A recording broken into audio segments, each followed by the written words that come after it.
আপনার হাজবেন্ডের কাছে না চাইতে চাইতে তাকে আপনি এই ধারণা দিয়ে ফেলেছেন এরই মধ্যে যে আপনার কিছু লাগে না।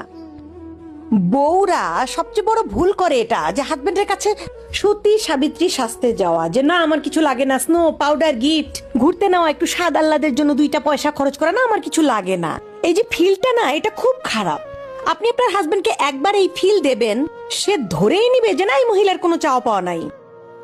সে তার বোনের জন্য, ভাইয়ের জন্য, দেবর ননদ, আপনার যা আছে 14 গোষ্ঠীর জন্য গিফট কিনতেছে, কিন্তু আপনার জন্য কিনবে না কেন? ভাই দোস্ত আপনার, আপনি হাজবেন্ডকে বুঝিয়েছেন যে আমার কিছু লাগে না।